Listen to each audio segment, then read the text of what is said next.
Salut et bienvenue dans ce 21e épisode du Bon Look. Aujourd'hui, on va s'attaquer à une question véritablement épineuse que tout le monde s'est posée un jour. Comment s'habiller avec élégance et style quand on n'est pas no limit avec son portefeuille?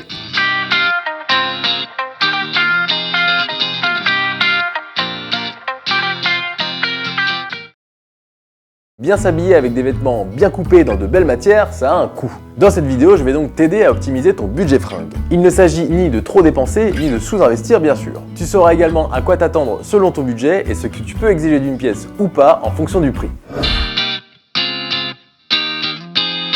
Et ouais, comme par hasard, bien s'habiller avec des fringues de qualité et bien coupées, ça coûte bien plus cher que de s'habiller avec des fringues bas de gamme. Monde de merde. Et c'est normal car tuant tout de suite l'espoir dans l'œuf, le miracle n'existe pas. Regardons ensemble le processus de conception et de production d'un vêtement pour que tu comprennes bien. Première phase, la conception où la marque imagine le vêtement qu'elle veut faire produire en dessinant et en réalisant le dossier technique avec le choix de la coupe et des matières. Deuxième phase, le sourcing qui consiste à choisir les fournisseurs de matières et l'atelier de confection. Troisième phase, le développement du prototype, c'est-à-dire les allers-retours avec l'atelier comprenant le contrôle qualité. Quatrième phase, la production de la pièce en X exemplaires. Cinquième et dernière phase, la vente par e-shop ou en boutique avec les frais de port, la manutention, le loyer et les forces de vente associées. Toutes ces phases sont longues et engagent des coûts et à chaque nouvelle pièce produite, les ateliers doivent adapter leur technique de production. Sans parler des vols, des invendus, des défectueux ou même les pertes de la poste.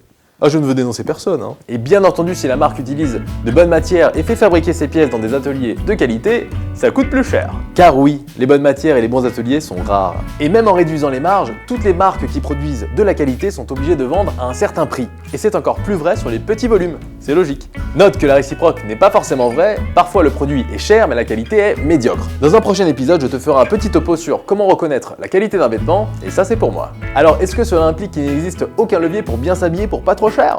Hein? Bien sûr que non mon ami. Rassure-toi.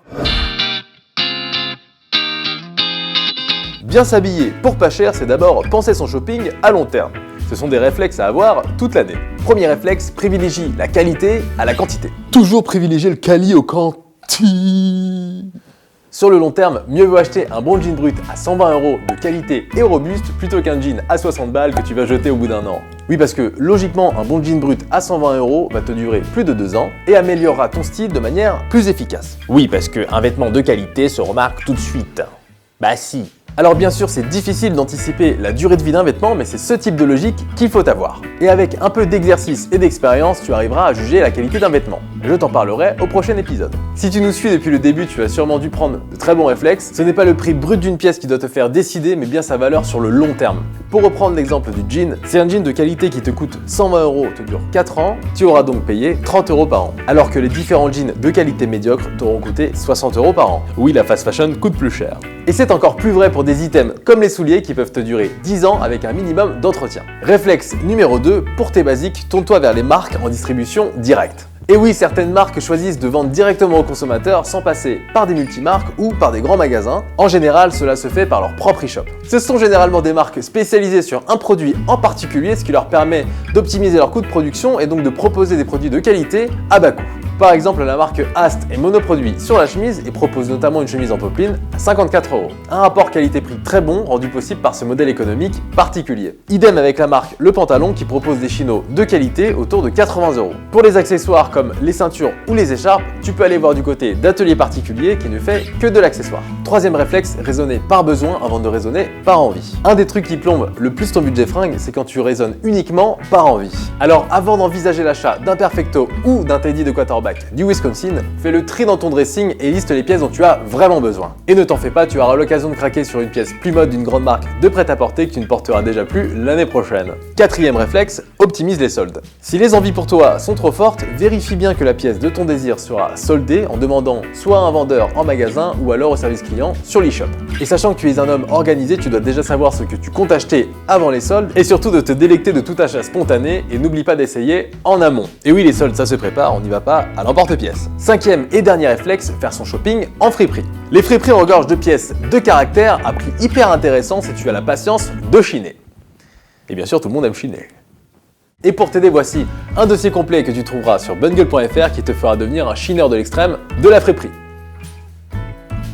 Si on raisonne par pièce, voici là où les marques qui t'offriront le meilleur rapport qualité-prix style sur le marché. Pour le jean par exemple, difficile de trouver à moins de 100 €. Il faut encore se tourner vers des marques spécialisées comme A Branding Brand. Bon, sinon tu as mon petit péché mignon d'étudiant, la marque Uniqlo offre des jeans selvedge à 40 €, même s'ils déteignent un petit peu. Bon, sinon t'as Gustin.